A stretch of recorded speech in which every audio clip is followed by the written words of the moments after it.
14ª reunião ordinária da 16ª legislatura. Convido o segundo secretário, vereador Alfredo Santana, para que faça a leitura da ata da reunião anterior. Ata da 43ª reunião ordinária da 4ª sessão legislativa da 16ª legislatura, realizada no dia 1º de dezembro de 2014. Presidência do excelentíssimo senhor vereador Vicente André Gomes. Ao primeiro dia do mês de dezembro do ano de 2014, às 15 horas, na sala João Negromonte Filho, sala de sessões, no andar térreo da casa de José Mariano, situado na rua Princesa Isabel, número 410, no bairro da Boa Vista, nessa cidade do Recife, capital do estado de Pernambuco, reuniu-se a Câmara Municipal do Recife sobre a presidência do vereador Vicente André Gomes. Ocuparam o primeiro e segundo secretarias, respectivamente, o vereador Eduardo Marques, Xadeval de Lima, contando com a presença dos demais vereadores. Havendo o número legal, o senhor presidente declarou abertos os trabalhos, solicitando ao segundo secretário que procedesse à leitura da ata da reunião anterior. O que foi feito, submetida à apreciação do plenário, foi a mesma aprovada sem restrição. Dando prosseguimento aos trabalhos, o senhor presidente solicitou ao primeiro secretário que procedesse à leitura do expediente do dia, do qual constaram as seguintes matérias: ofício 501/2014, do Gabinete da Secretaria de Relações Institucionais, em resposta ao requerimento 5979/2014, de autoria da vereadora Aline Mariano. Ofício 502/2014, do Gabinete da Secretaria de Relações Institucionais, em resposta aos requerimentos número 5904/2014, de autoria da vereadora Priscila Krause. Ofício número 490/2014, do Gabinete da Secretaria de Relações Institucionais, em resposta ao requerimento número 5639/2014, de autoria da vereadora Michele Collins.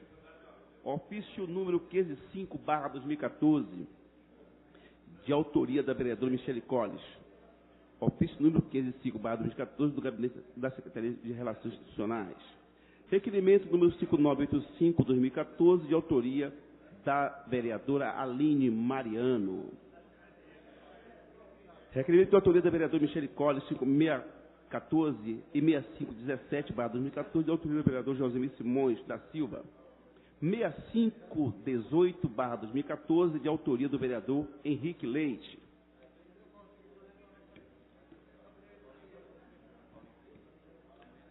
A comissão foi composta pelos vereadores Raul Jugman, Jurandir Liberal e Eurico Freire. Sobre a questão da votação do regimento interno desta casa, o senhor presidente informou que consultará o relator.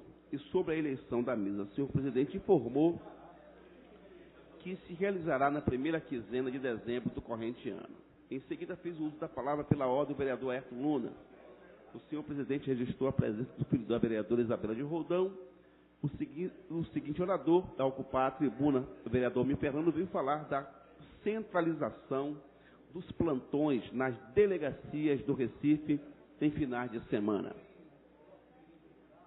O vereador Gilberto Alves, o próximo orador a ocupar a tribuna, o vereador Jurandir Liberal, fez menção ao corte de uma árvore centenária no bairro das Graças.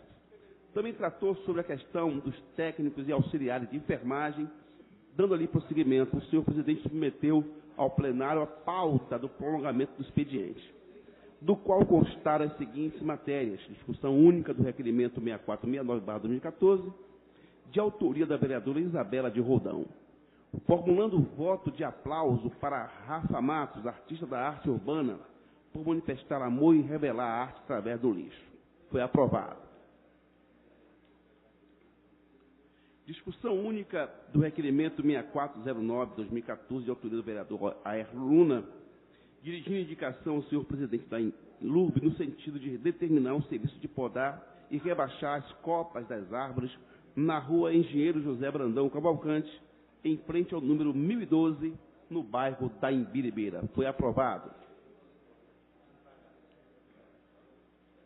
Discussão única do requerimento 6440/2014, de autoria do vereador Aerto Luna, dirigindo indicação à senhora presidente da CTTU no sentido de determinar a intensificação de fiscalização no ponto de táxi na Avenida Governador Roberto Silveira, bairro do Jordão. Foi aprovado. Discussão única do requerimento 6441/2014, de autoria do vereador Aerto Luna, dirigindo indicação à senhora presidente da CTTU no sentido de determinar a manutenção do ponto de táxi na Avenida Governador Roberto Silveira, bairro do Jordão. Foi aprovado. Discussão única do requerimento 6408/2014, de autoria do vereador Eurico Freire, formulando apelo ao senhor presidente da Compesa no sentido de determinar a recuperação de encanamento na rua Sueli Luna Mineral, em frente ao número 628, bairro da Imbiribeira. Foi aprovado. Discussão única do requerimento 6462/2014, de autoria do vereador Raul Jugman, solicitando a realização de uma reunião pública a ser realizada no plenarinho desta Casa Legislativa no dia 15 de dezembro de 2014, no período das 9h30 às 13h, para discutir questões referentes ao projeto de lei do Executivo, número 36/2014, que autoriza a criação de sociedade de propósito específico sob o controle acionário do município do Recife e a cessão a título oneroso de direitos creditórios originários de créditos tributários e não tributários. Foi aprovado.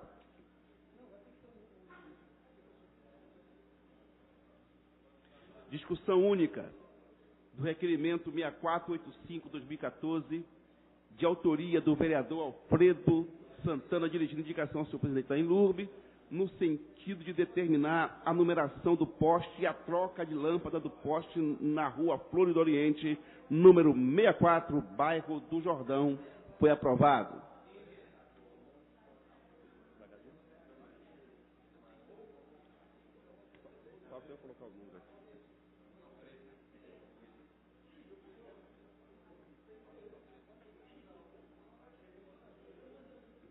O meu já foi. O meu foi. Discussão única do requerimento número 6494/2014, de autoria do vereador Josemir Simões, dirigindo indicação ao senhor presidente da Inlurb, no sentido de determinar a reimplantação do asfalto na rua Otacílio de Azevedo, na comunidade de Nova Descoberta. Foi aprovado. Primeira discussão dos pareceres números 444560/2014, respectivamente das comissões de Legislação e Justiça e de Finanças e Orçamento, opinando pela aprovação do projeto de lei número 103/2014, de autoria da vereadora Michele Colles. Foi aprovado.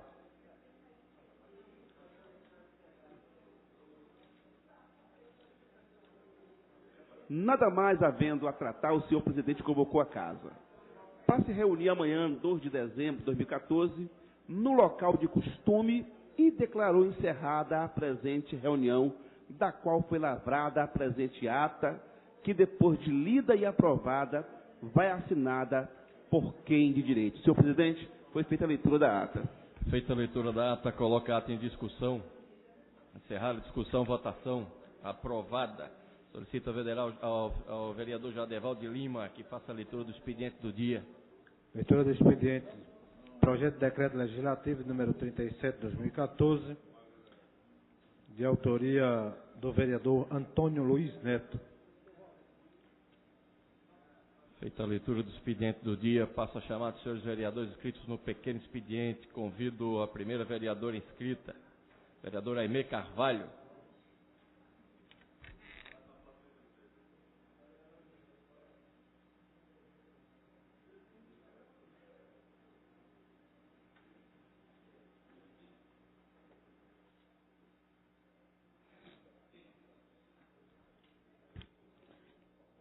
Boa tarde ao senhor presidente, senhores vereadores, público presente. Ocupo a tribuna desta casa na tarde de hoje para destacar o início das obras de restauro e reforma do Teatro do Parque.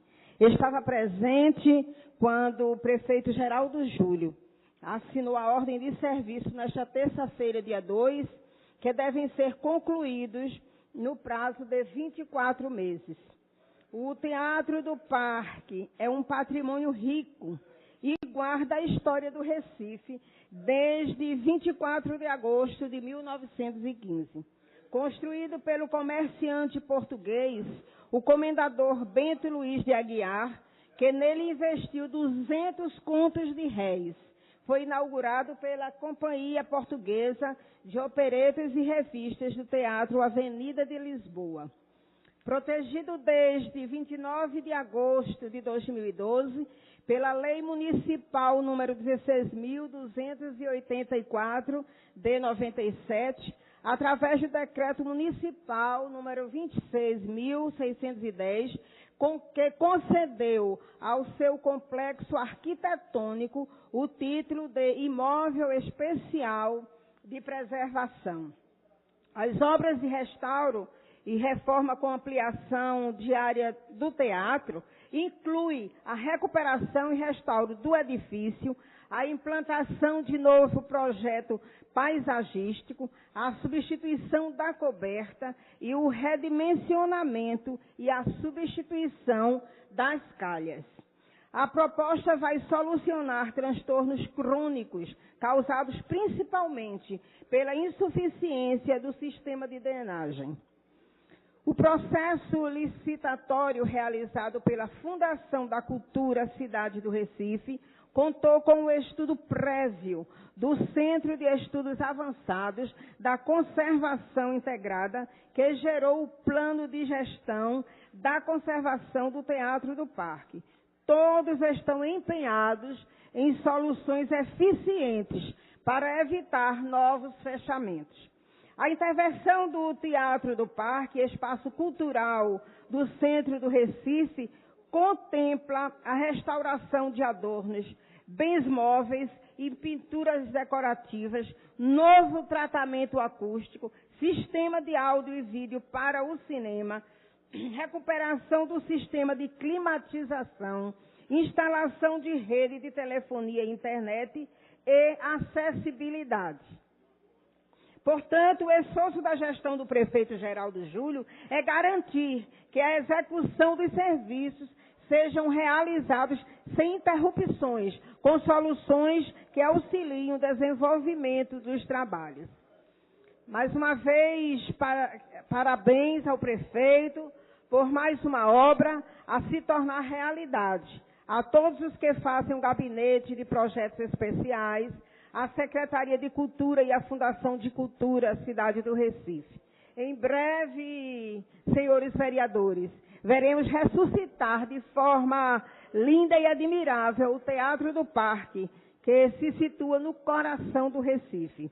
E finalizo meu discurso nesta tarde com a seguinte frase de Charles Chaplin: a vida é uma peça de teatro que não permite ensaios. Por isso, cante, chore, dance, ria e viva intensamente antes que a cortina se feche e a peça termine sem aplausos. Boa tarde. Convido o vereador Amaro Cipriano Maguari.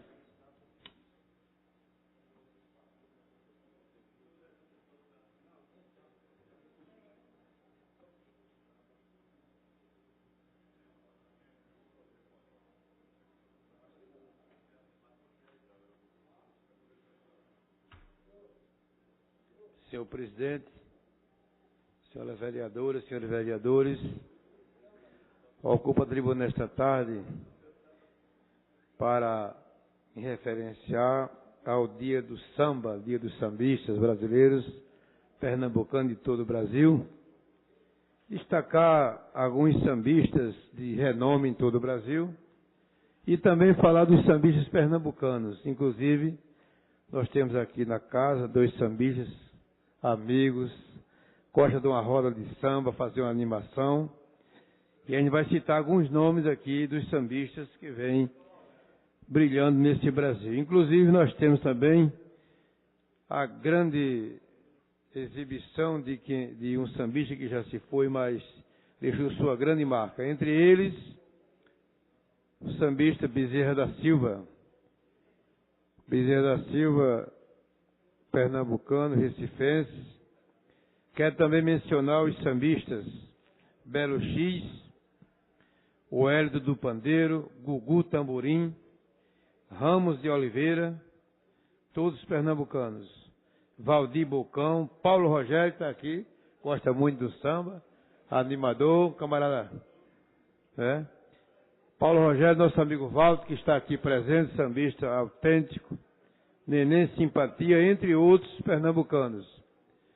Quero também mencionar os sambistas que fazem grande sucesso no Brasil, como Paulinho da Viola, Zeca Pagodinho, lá de Xerém, Rio de Janeiro. Hoje estamos comemorando em todo o Brasil. Martinho da Vila, grande nome do samba brasileiro, que engrandece o nosso país com a sua cultura, sua diversidade, seu talento. E também o sambista Diogo Nogueira. O Diogo Nogueira, ele, além de ser um sambista de nome, ele também tem um programa de televisão na TV Brasil e faz grande sucesso em todo o nosso país. O Diogo Nogueira, ele tem um detalhe a mais. Ele, além de sambista, ele foi jogador de futebol.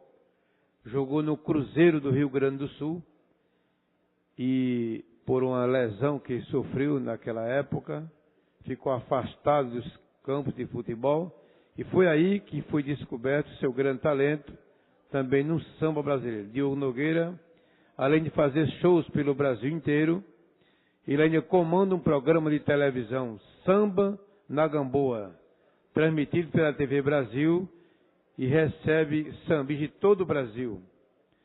Canta grande sucesso de estilo musical, entre uma conversa e outra, o samba está presente.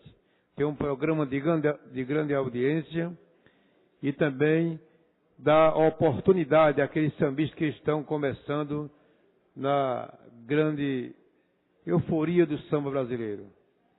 É um sambista que tem um acesso muito grande à mídia e dá oportunidade. Mas é importante que neste dia do samba a gente possa valorizar mais o sambista pernambucano, recifense, que o poder público municipal também dê uma força a essas sedes de samba que nós temos aqui em Recife, nas periferias da nossa cidade, existem grandes talentos. E mais uma vez quero agradecer a oportunidade e parabenizar todos os sambistas. O Bezerra da Silva nasceu em 1927. Foi um dos maiores sambistas que o nosso país já teve. Compositor, percussionista, cantor e violonista. Bezerra da Silva se destacou quando adotou o samba de partido alto como seu ritmo de raiz. Fez grande sucesso no Brasil inteiro, representando Pernambuco, Recife. Bezerra da Silva teve sua grande exibição. Quero agradecer a todos, parabenizar os sambistas e o Dia do Samba. Muito obrigado, senhor presidente. Convido o vereador Amir Fernando.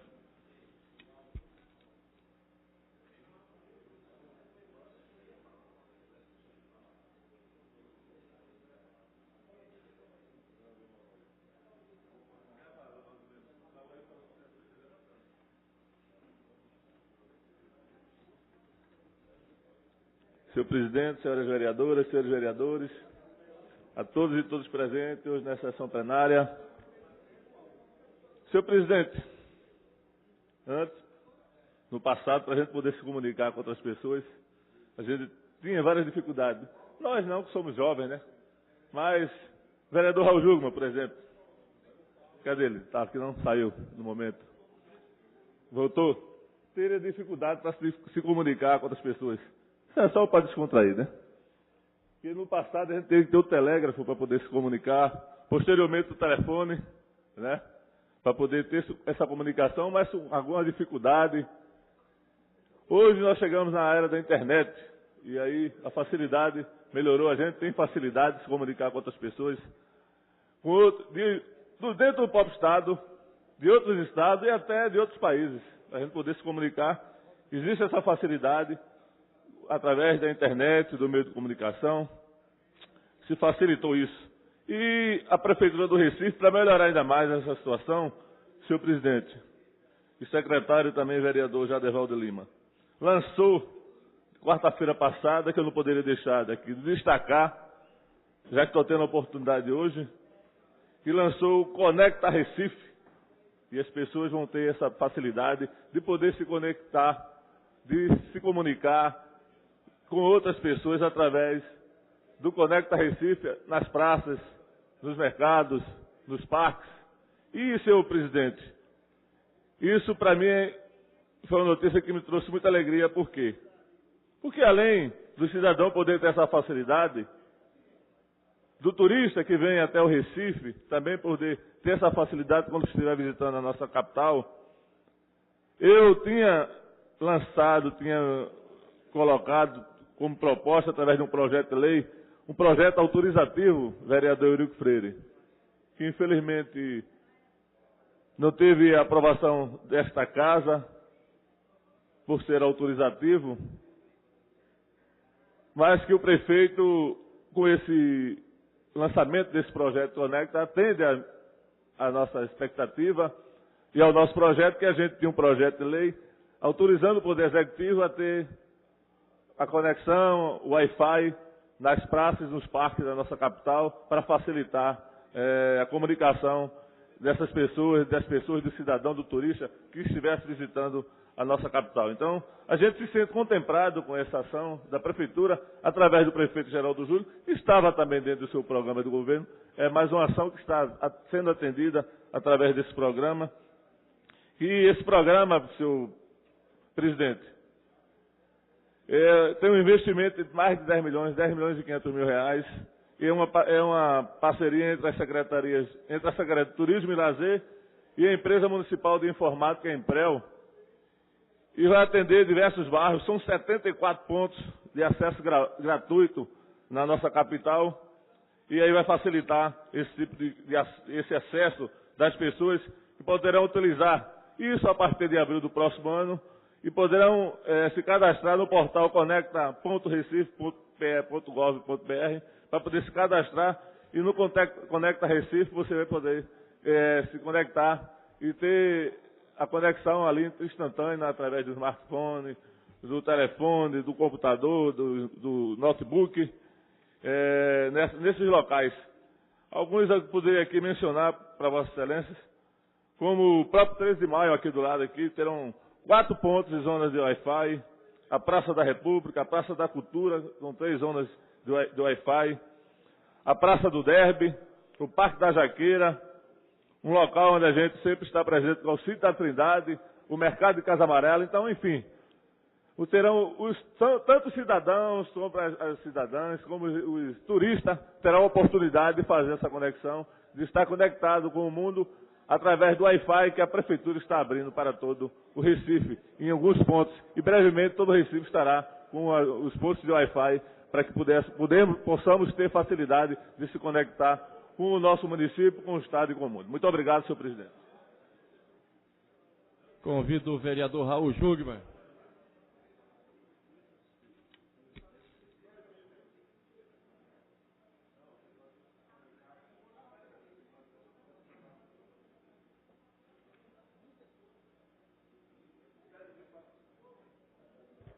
Senhor presidente, colegas vereadores, cidadãos e cidadãs do Recife que nos honram aqui com a sua presença, imprensa, também aqui presente. Eu venho trazer aqui um fato revoltante, um fato, presidente, que nos deixou absolutamente revoltados ao tomar conhecimento dele. O fato que nós vimos aqui denunciar é que cidadãos do Recife, durante o fim de semana, retornando da praia, onde se estão divertindo e estão sendo literalmente tratados como bicho, como gado, por milícias organizadas por empresas de ônibus da cidade do Recife. Aqui está exatamente a prova que foi divulgada no site do Leajá e em outros jornais.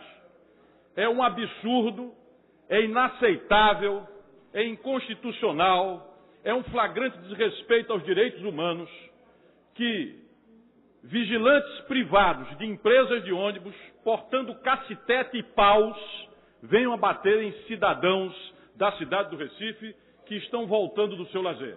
Está aqui, presidente. Vou passar para as suas mãos. O senhor pode ver, inclusive, a foto aqui de um desses milicianos, porque isso é milícia. Isso não é empresa de segurança, está aqui, ó. Portando, por favor. Portando um cacetete para o qual não tem autorização e tratando o povo da cidade do Recife, o povo que se diverte, o povo que está indo à praia, o povo que está curtindo o seu lazer e que, vereador André Regis, não tem culpa, Eurico Andrade, se as empresas de ônibus, com o beneplácito do consórcio Grande Recife, reduzem a frota em até 60%. Luiz Eustáquio, até 60%. Isso faz com que as pessoas, quando saiam da hora da praia, presidente, evidentemente, que tendem a sair logo após as 3, as 4 horas, há um grande congestionamento. Mas esse congestionamento não é fruto de nenhuma articulação ou do desejo de quem quer que seja, mas do fato que há uma redução da frota de 60% e exatamente para evitar o tumulto, para ordenar, na verdade, para poder ameaçar, intimidar, quando aí está dito, segurança privada, portando cacetetes e paus, estão batendo no povo do Recife. Isso é inaceitável, presidente, é inaceitável. É inaceitável, porque não há autorização para isso. E estão citadas aí a empresa Borborema e a CRT. Eu estou traduzindo o inteiro teor da reportagem que nós recebemos. E quero dizer a Vossa Excelência, presidente, que nós, em nome dessa casa, acredito eu, de todos e de todos os vereadores aqui presentes, Luiz Eustáquio, nós vamos fazer uma denúncia ao Ministério Público. E vamos também à Polícia Federal, porque milícia privada, guarda privada, sem autorização de portar armas e tratando o povo desta maneira violenta, como se fossem capatazes, tá certo? Ou senhor de escravos, isso não faz nenhum sentido, nem pode acontecer numa capital como a nossa, em respeito aos direitos humanos. Era essa denúncia que eu venho trazer e que nós vamos levar ao Ministério Público e à Polícia Federal. E vamos aqui trazer o resultado. Senhor presidente, muito obrigado mais uma vez pela sua atenção. Não havendo mais nenhum vereador inscrito, encerra o pequeno expediente. Solicito ao vereador Alfredo Santana que faça o registro das presenças dos senhores vereadores e vereadoras. Senhor presidente, está registrado a presença de 24 vereadores, portanto, número legal para deliberar as matérias do dia. Solicito ao vereador Jadeval de Lima que faça a leitura da ordem do dia. Ordem do dia. Discussão única do requerimento 6495/2014, de autoria do vereador Marcos de Bria. Em discussão. Encerrada a discussão, votação. Aprovado. Discussão única dos requerimentos 6498, 6499, 6500, 6501, 6502, 6503, 6504, 6505, 6506, 6507, 6508, 6509, 6510, 6511, 6512 e o 6513 de 2014, todos de autoria da vereadora Michele Collins. Coloco todos em discussão. Encerrada a discussão, votação. Aprovados. Discussão única dos requerimentos 6514, 6515, 6516, 6517, 6519/2014, todos de autoria do vereador Josemir Simões. Coloco todos em discussão. Encerrada a discussão, votação. Aprovados. Discussão única dos requerimentos 6518, 6520 de 2014, todos de autoria do vereador Henrique Leite. Em discussão. Encerrada a discussão, votação. Aprovados. Discussão única dos requerimentos 6521, 6522, 6523, 6524, 6526, 6528, 6529, 6559, 2014, todos de autoria do vereador Almir Fernando. Coloco todos em discussão. Encerrada a discussão, votação, aprovados. Discussão única dos requerimentos 6525, 6527, 6530, 6531, 6532, 6533, /2014, todos de autoria do vereador André Regis. Todos em discussão. Encerrada a discussão, votação, aprovados. Discussão única do requerimento 6534, 2014, de autoria do vereador Aerto Luna. Em discussão. Encerrada a discussão, votação, aprovado. Discussão única do requerimento 6535, 2014, de autoria da vereadora Priscila Krause. Em discussão. Encerrada a discussão, votação, aprovado. Discussão única do requerimento 6536, 2014, de autoria do vereador Wilton Brito. Em discussão. Encerrada a discussão, votação, aprovado. Discussão única dos requerimentos 6537, 6538, 2014, todos de autoria do vereador Aderaldo Pinto. Coloco em discussão. Encerrada a discussão, votação, aprovados. Discussão única do requerimento 6539, 2014, de autoria do vereador Henrique Leite. Em discussão. Encerrada a discussão, votação, aprovado.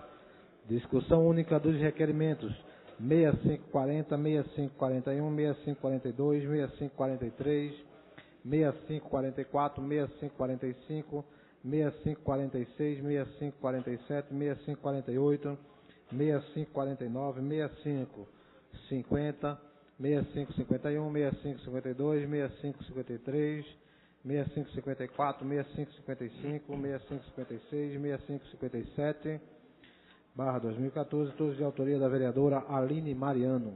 Coloco todos em discussão. Encerrada a discussão, votação, aprovados. Discussão única do requerimento 6558, 2014, de autoria do vereador Marcos de Bria. Em discussão. Encerrada a discussão, votação, aprovado. Discussão única do requerimento 6601, 2014, de autoria do vereador Vicente André Gomes. Em discussão. Encerrada a discussão, votação, aprovado. Discussão única do requerimento 6602, 2014, de autoria do vereador Augusto Carreras. Em discussão. Encerrada a discussão, votação, aprovado. Segunda discussão dos pareceres 444 e 560, 2014, respectivamente das Comissões de Legislação e Justiça e de Finanças e Orçamento, opinando pela aprovação do projeto de lei número 103, 2014, de autoria da vereadora Michele Collins. Em segunda discussão. Encerrada a segunda discussão, votação, aprovado. Segunda discussão do parecer 866, 2013, da Comissão de Legislação e Justiça, opinando pela aprovação do substitutivo de autoria da vereadora Priscila Krause ao projeto de lei número 20, 2013. Em segunda discussão. Encerrada a segunda discussão, votação, aprovado. Segunda discussão do parecer 60, 2013, da Comissão de Finanças e Orçamento, opinando pela aprovação do projeto de lei de número 280, 2013, de autoria da vereadora Priscila Krause. Em segunda discussão. Encerrada a segunda discussão, votação, aprovado. Segunda discussão dos pareceres 668 e 170, 2014, respectivamente das Comissões de Legislação e Justiça e de Educação, Cultura, Turismo e Esportes, opinando pela aprovação do projeto de lei número 170, de autoria do vereador André Regis. Em segunda discussão. Encerrada a segunda discussão, votação, aprovado. Segunda discussão foi adiada do parecer...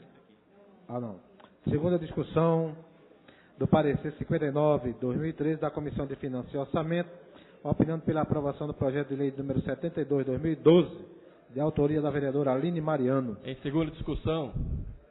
Encerrada a segunda discussão, votação, aprovado. A discussão 3/5 foi retirada e adiado para a segunda-feira do projeto de lei, na terça-feira, do projeto de lei número 36, 2014, de autoria da Comissão Executiva. Encerrada a ordem do dia. Não havendo esta pauta, passo ao chamado dos senhores vereadores inscritos no grande expediente. Primeiro vereador inscrito, vereador André Regis.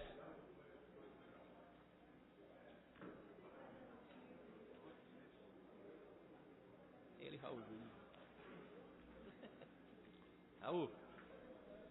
Senhor presidente, senhores vereadores, senhoras vereadoras, público presente, imprensa.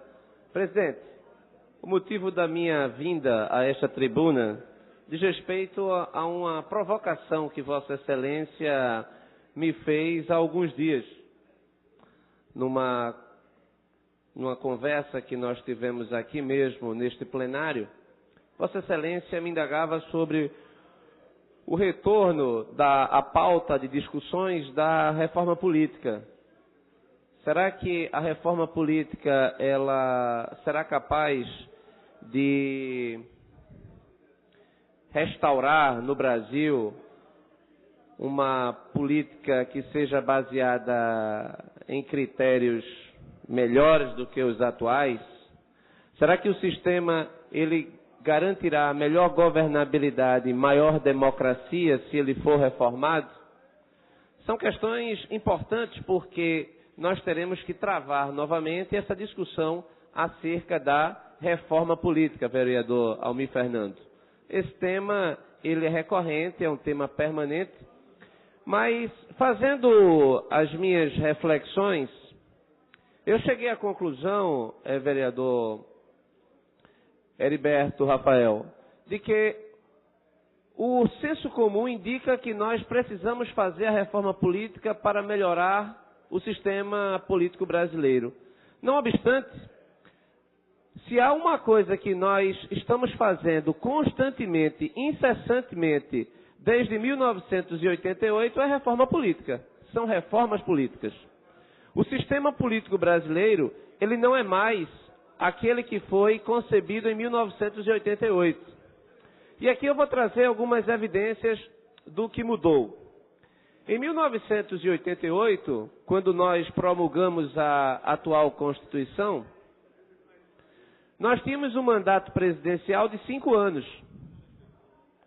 Mudamos, reduzindo de 5 para 4, em 1994. Não havia reeleição, aprovamos a reeleição em 1997.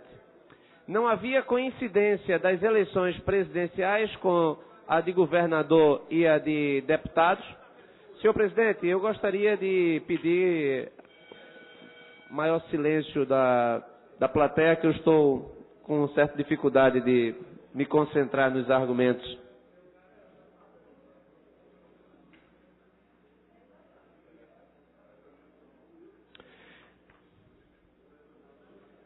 Além da mudança do mandato presidencial, em 1988, quando a Constituição foi promulgada, não havia necessidade de verticalização respeito à verticalização das coligações de presidente para governador nos estados.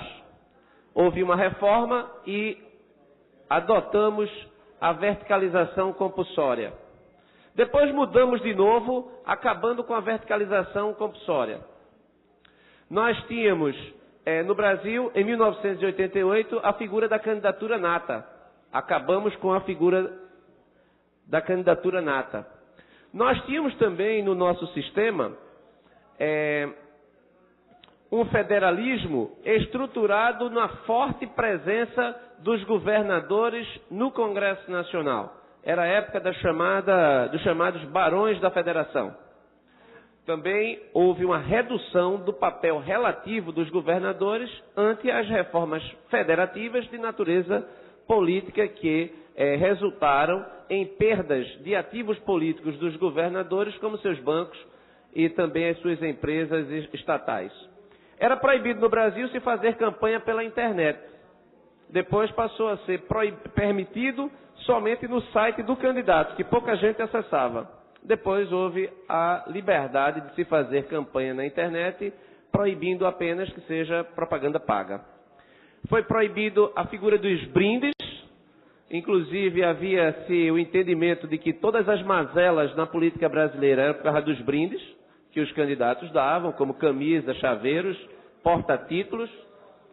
Acabou-se também a figura da propaganda em outdoor. Instituímos, a lei dos partidos instituiu a cláusula de barreira, isso em 1996.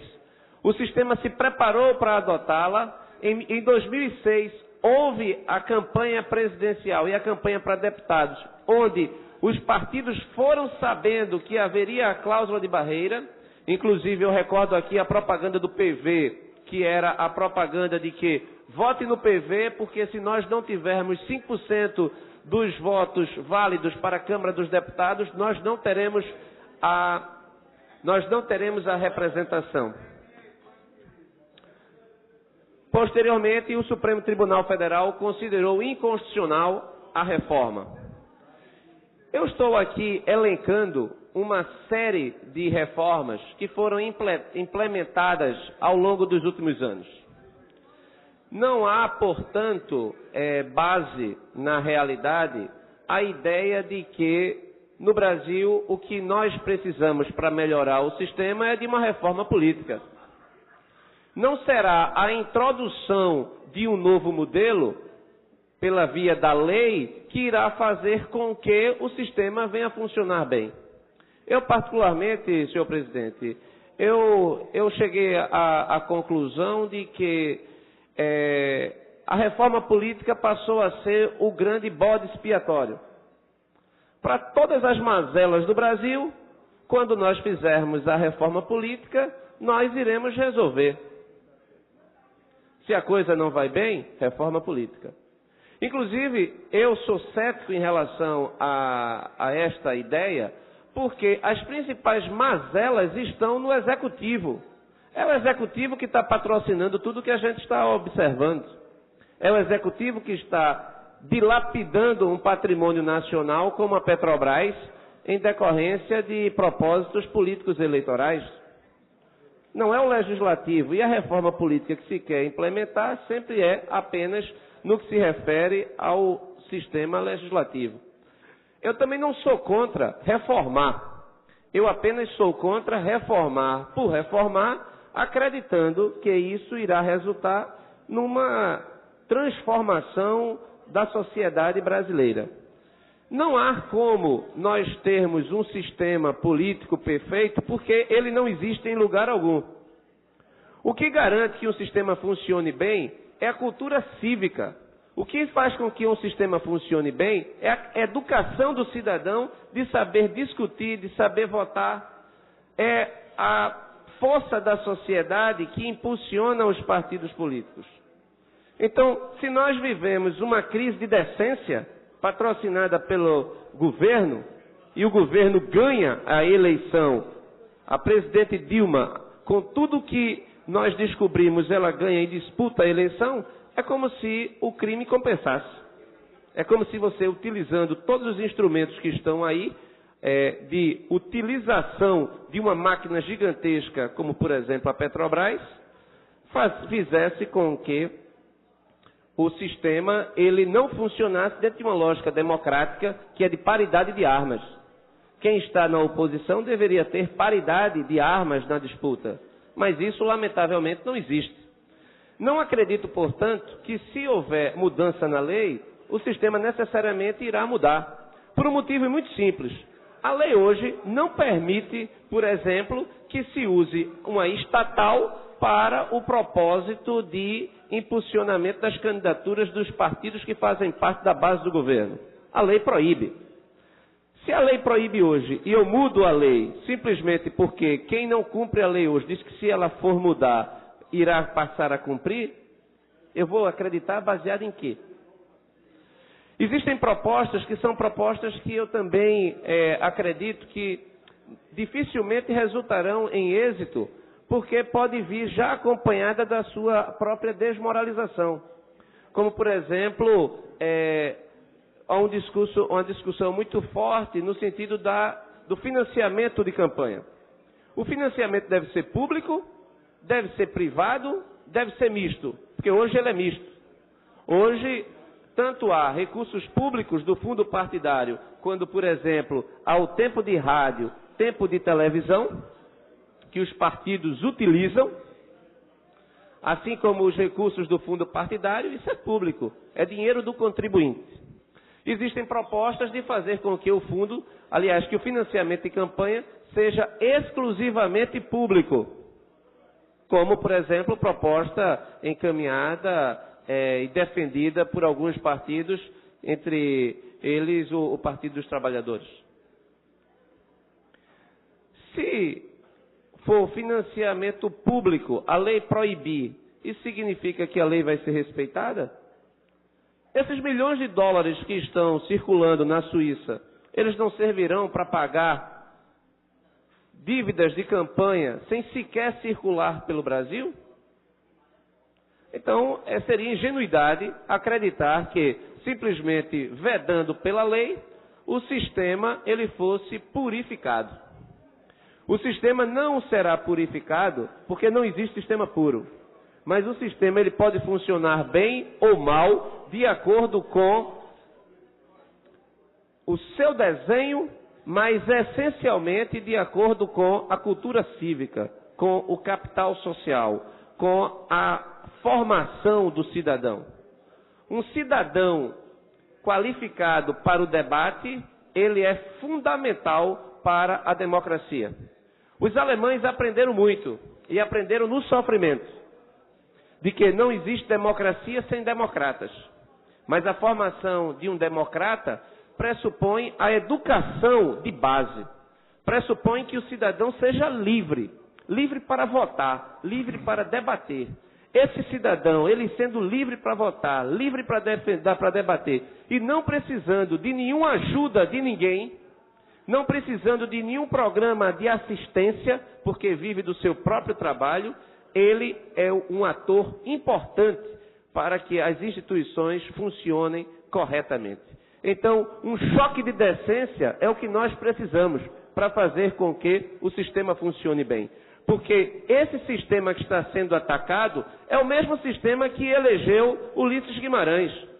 É o mesmo sistema que permitiu que José Richa fosse eleito. É o mesmo sistema que aqui em Pernambuco elegeu Egídio Ferreira Lima, ou Cristina Tavares, ou Fernando Lira.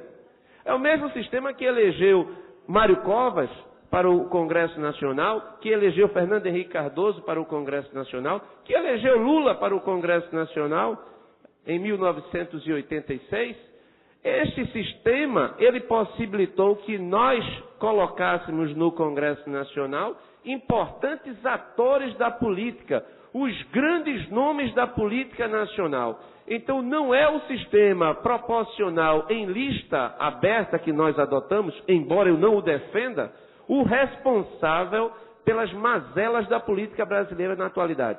O que faz com que esse sistema não funcione é porque quem está no comando do Brasil, notadamente a presidente Dilma Rousseff e o seu partido, não tem nenhum apreço pelas instituições. Isso faz com que o sistema ele entre em colapso. Porque se quem está no comando não respeita as regras, o sistema tende a falir. Escuto com muita atenção o estimado vereador, líder da oposição, ex-ministro Raul Jungmann. Vereador e colega de bancada, é lamentável que esse seu pronunciamento, tão oportuno quanto profundo, ele não esteja sendo assistido pelo plenário desta casa em sua totalidade. Na verdade, o tema da reforma política, ele ocupa o centro das preocupações institucionais há pelo menos 20 anos. Mas ele vem crescentemente se tornando um tema incontornável. E eu gostaria aqui de recordar a Vossa Excelência que, quando fui deputado federal, eu participei de 2 esforços. O primeiro, o chamado relatório Caiado, que propunha o que hoje é a base das reformas que estão sendo propostas no âmbito da política. Esse relatório, ele quando foi a plenário, literalmente, nós fomos derrotados em todas as votações. Num segundo momento, já no segundo mandato, e eu antecipo, presidente, que eu estou cedendo o tempo, que eu sou o próximo orador, para que o André, se assim quiser, possa dispor desse tempo, mas para poder falar um pouco, se me permite, sobre esse tema. E aí foi o Ibsen Pinheiro, ex-presidente da Casa, que procurava, presidente Eduardo, reduzindo, digamos assim, as áreas de atrito a alguns itens básicos, ou seja, a questão do financiamento público, a questão do voto em lista e o voto distrital, procurava encaminhar uma reforma política. E eu me lembro de encontrar Ibsen Pinheiro nos corredores do Congresso muito alegre, porque achando que daquela vez ia ser possível realizar o sonho da reforma política. Eu, gato escaldado, disse: Ibsen, vamos ver, mas eu acho muito difícil que isso aconteça. E numa reunião da base do governo, com a presença dos partidos da base do governo, foi ali enterrado, em definitivo, a ideia de uma reforma política. Por uma razão muito simples. 3 dos partidos ali presentes, o PP, o PR e o PTB, disseram que não concordavam com aquela reforma política e que, se ela fosse levada a furo, fosse levada a voto, eles obstruiriam a continuidade do processo legislativo. E ali naufragou e morreu a segunda possibilidade. Disso tudo, André, eu tiro uma lição e realmente coloco aqui um problema que eu não tenho resposta para ele. Qual é a lição que eu tiro? É que hoje você tem, sendo bem esquemático, 2 tribos dentro do Congresso Nacional, digamos assim, ou 2 grupos, melhor dizendo, que têm um poder de veto sobre a reforma. O primeiro, presidente, são daqueles que temem que uma reforma política não os conduza a um novo mandato, o que é legítimo. Se muda a regra do jogo, e se eu me elegi por essa regra do jogo, uma nova regra do jogo pode significar que eu não consiga renovar o meu mandato.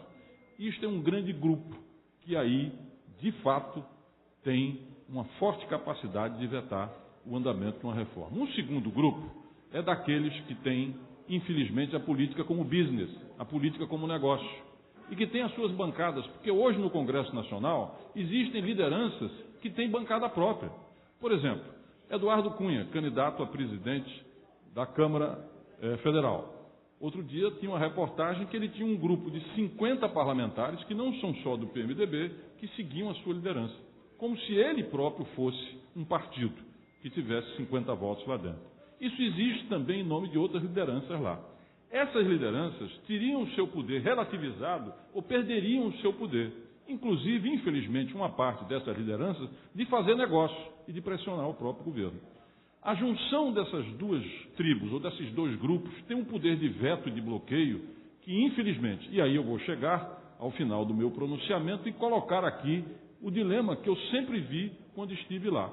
Quando se associa o grupo que tem medo da mudança, porque talvez não conseguisse, nos seus cálculos, se reeleger, juntamente com aqueles líderes que têm particularmente, né, uma seita ou tem um grupo de liderados e que muitas vezes pressionam em favor de negócios e não necessariamente da política, quando esses 2 grupos se somam, o veto está dado e a reforma não anda. Hoje, devo lhe dizer, com tristeza, que não tenho saída para isso. Ou seja, eu não acho que o Congresso é reformável, ele próprio, no sentido da política. Não vejo, honestamente não vejo. Gostaria de ser, lutei, briguei, passei anos lutando por isso. Mas permanece o dilema. E quem sabe Vossa Excelência, como constitucionalista, como político jovem, talentoso, de grande futuro, mas de enorme presença hoje já no cenário local, não teria uma resposta para essa questão. Porque todos nós queremos uma reforma política. Mas a reforma política, instalado o Congresso, estabelecidos os mandatos, ela não caminha. Porque existe uma maioria, ou pelo menos, mesmo que seja uma minoria, com a capacidade de veto, André. E, pelo menos até aqui, tem sido impossível superá-la. Mas, mesmo assim, faço questão de dizer da atualidade. E lamento que nós não tenhamos aqui, hoje, na verdade, uma sessão exclusivamente para discutir esse tema. Porque nós estamos, independentemente da posição e da reforma que a gente queira, todos nós estamos indo ladeira abaixo com esse sistema que não é reformável e que precisa ser reformável em nome da República. Parabéns mais uma vez e muito obrigado, presidente. Obrigado e parabéns, Adé. Vereador Raul Jungmann, muito obrigado pela parte que reveste este pronunciamento de uma dimensão maior do que ele tinha anteriormente. A vossa indagação, se o sistema ele é autorreformável, ela é, eu acredito, crucial. Essa é a grande questão. Até mesmo porque, vereadora Aline Mariano, se o sistema ele não for autorreformável, o que é que nos resta? A manutenção dele? A manutenção dele nas bases atuais que impedem a oxigenação da política. Essa é a questão. Qual é a alternativa? A alternativa à manutenção dele.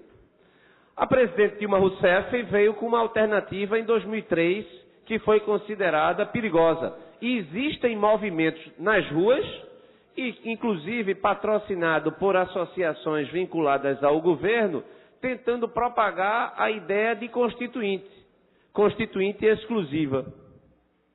Seria o caso de uma constituinte exclusiva para nós modificarmos o sistema? Particularmente, Raul Jungmann, eu acredito que, primeiro, apesar do sistema ter entrado em colapso, não é porque na teoria ele é ruim.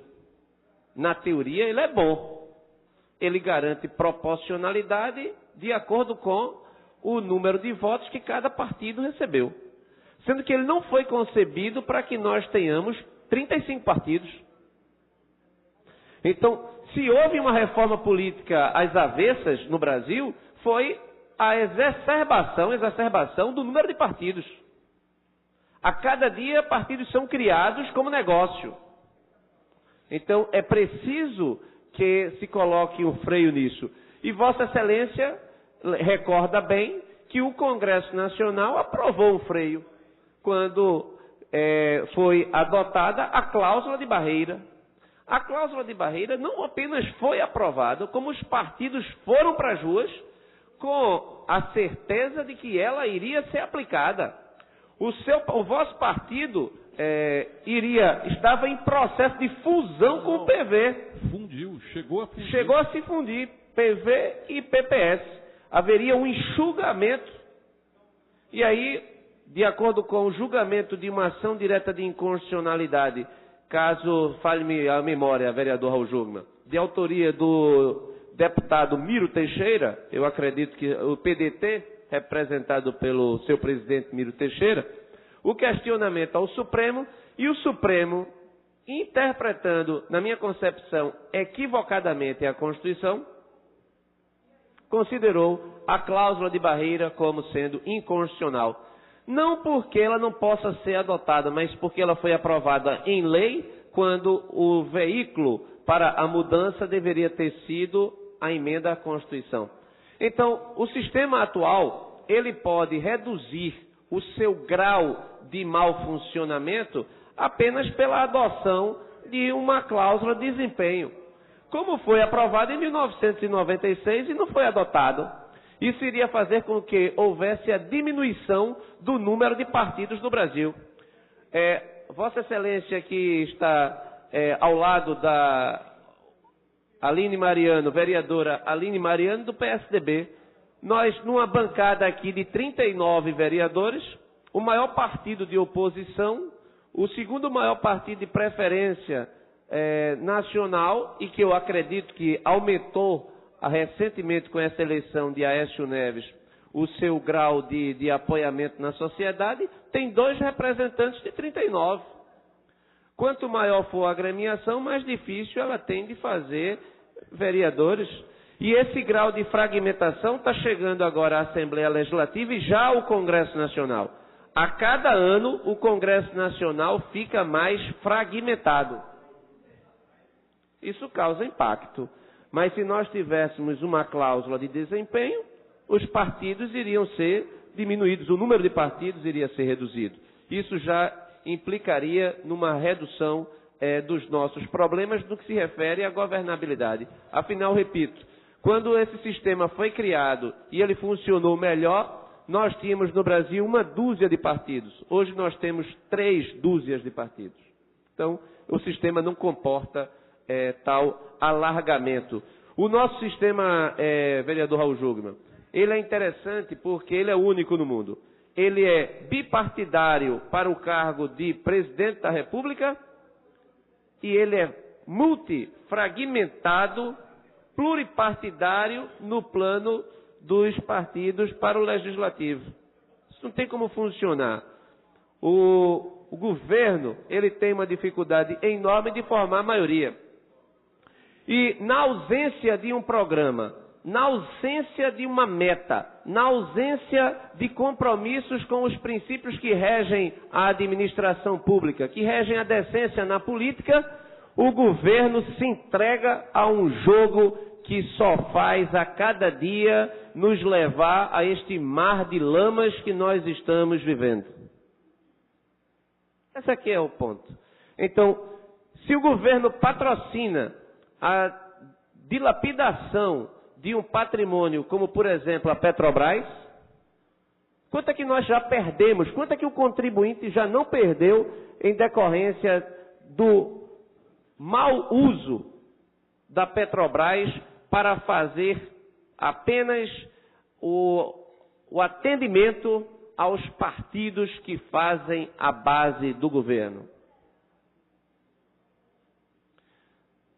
Quantos cidadãos brasileiros transferiram as suas economias do FGTS para as ações da Petrobras e hoje estão vendo que as suas economias estão evaporando, porque a cada dia a empresa perde valor de mercado? As economias populares estão sendo perdidas, porque esse é um estatal que agora sequer tem um balanço publicado, porque a Price Coopers, a auditoria, simplesmente se negou a assinar o balanço. Isso irá causar impactos negativos, não apenas para a Petrobras, mas como nós vamos perder, provavelmente, o chamado grau de investimento, porque o risco Brasil deve aumentar, isso vai fazer com que menos recursos cheguem ao Brasil. 2015 já é um ano perdido. A mais otimista das expectativas para 2015 em termos de crescimento é de 0,5%. 0,5%. Ou seja, nós já estamos na dificuldade. Nós temos um governo que foi eleito e parece que já se encerrou. Nós tivemos um sistema que permitiu que na televisão fosse dito tudo, que agora se revela falso. A mentira prevaleceu, a mentira compensou. Ora, quem vive da mentira, quem vive da transgressão, vai respeitar se a lei foi modificada, vereador Raul Jungmann? Mudando a lei, vai haver o respeito à norma? Claro que não. Porque o problema é de princípios, o problema é de valores, o problema é axiológico. Quem não tem valores para cumprir a lei de uma forma, também não vai cumprir se ela for alterada. Então, esta é que é o nosso drama. O sistema, ele provavelmente, esse questionamento do vereador Raul Jungmann, se ele é autorreformável, eu tenho uma sugestão, vereador Raul Jungmann. Nós deveríamos promover uma reforma que fosse para o futuro, para que os parlamentares que viessem, que deverão fazê-la, não se sintam ameaçadas pela própria decisão que vão tomar. Então, é preferível que a gente mude o sistema no que ele de fato não está funcionando bem e estabelecer uma vacatio legis para o futuro, para que ele possa ser aplicado daqui a 4 anos, daqui a 8 anos, porque aí sim você poderá ter um debate que não vai estar contaminado com o futuro imediato daquele que irá fazer, até mesmo porque não existe o véu da ignorância como foi concebido por John Rawls. As pessoas que estão no Congresso Nacional não são desprovidas da informação de qual a sua posição dentro do sistema. Então, se não existe, não há possibilidade de nós darmos o véu da ignorância aos parlamentares, eles necessariamente terão que defender seus próprios interesses em termos de recondução. Então, se nós fizermos, como foi feito em 1996, uma reforma que seja para o futuro, eu acredito que nós teremos mais chances de sucesso. Agora, nós devemos resistir a essas iniciativas de procurar tirar do Congresso Nacional a responsabilidade de fazer a reforma política para entregar a outro órgão. Quem garante que outro órgão será melhor, terá outra natureza diferente da do Congresso Nacional? Ora, quando se modela a Constituição, se modela o futuro. A Constituição é uma luta pelo futuro. É para ver quem consegue estabelecer mecanismos de autoproteção. Então, se nós tivermos uma Constituinte exclusiva, todos esses recursos que estão hoje no exterior a serviço do governo e que foi utilizado nessa última campanha, estarão também à disposição dos seus candidatos à Constituinte exclusiva. E essa Constituição Cidadã de 1988, promulgada por Ulisses Guimarães, ela estará em risco. Nós não sabemos o que iremos enfrentar ou onde nós iremos parar se nós mergulharmos do escuro. Então, aparentemente, as propostas são ingênuas, as propostas são como para colocar toda a culpa da falta de decência no Congresso Nacional, transformando um outro órgão soberano para fazer a reforma política que o Congresso Nacional não é capaz. Ora, os mecanismos que hoje são combatidos e que há a expectativa de que uma reforma política possa resolver, esses mecanismos serão utilizados para colocar também os constituintes exclusivos ou aqueles que são responsáveis, seriam responsáveis pela reforma política exclusiva. O fato é que a Constituição brasileira, ela não permite uma Constituição exclusiva para a modificação da Constituição. Constituinte exclusiva é golpe. Constituinte exclusiva é violação à Constituição, porque somente as regras estabelecidas no seu artigo 60 são os mecanismos aceitos para a sua modificação. Qualquer outra modalidade proposta constitui um risco ao Estado democrático. Quando a gente vê o porquê, quando a gente vê tudo que está aparecendo hoje na televisão, todas essas investigações, todo mundo que está sendo preso, tudo que está vindo, emergindo, aí a gente fica com a justificativa, com efeito retroativo, do porquê a Presidente da República ter mentido tanto e ter praticado tantas inverdades durante o processo eleitoral. O sentimento de preservação ali falou mais alto, mas lamentavelmente isso resultou na sua vitória e hoje nós temos uma Presidente da República com um forte déficit de legitimidade. A Presidente da República, ela ganhou. Ganhou, mas agora ela não pode fazer o que ela dizia que fazia na campanha. Ela está fazendo o oposto, porque ela sabe agora que se ela não mudar o rumo, nós iremos perder todas as conquistas recentes que nós duramente alcançamos. É duro, mas é a realidade. É preciso, presidente, que a gente respire fundo, que a gente reflita e que a gente faça uma discussão séria sobre esse assunto. A reforma política ela é necessária, eu acredito, mas ela não pode ser feita como scapegoat, como bode expiatório para todas as mazelas que são decorrentes da falta de decência que se instalou no Brasil a partir do momento em que o Partido dos Trabalhadores assumiu a presidência da República. Muito obrigado, senhor presidente. Vereador André Regis, eu quero parabenizá-lo pelo seu pronunciamento na tarde de hoje, que muito enriqueceu esta casa. E realmente nós tivemos essa breve conversa sobre a reforma política, e eu perguntava a Vossa Excelência, porque onde a gente lê e ouve e assiste uma entrevista, e parece que a reforma política é a solução para todos os problemas do Brasil, né? E eu perguntava a Vossa Excelência, com a reforma política, se a reforma política traria mais alimentos para a mesa do povo, se a reforma política iria valorizar o salário mínimo, ia dar mais poder de compra ao cidadão brasileiro, né? Mas o que eu sempre escuto, e principalmente escutei hoje aqui de pessoas muito competentes, como Vossa Excelência, o vereador Raul Jugman, né, que parece que a reforma política apenas vai mexer com a maneira como são eleitos os políticos, como são eleitos os políticos do Brasil, não é? E o que eu acredito, o que eu penso, é que a verdadeira reforma que o nosso povo precisa, que o nosso país precisa, é a reforma tributária, que parece que ninguém fala. Isso sim vai valorizar o salário mínimo, isso vai dar mais condições do povo ser mais feliz, não é?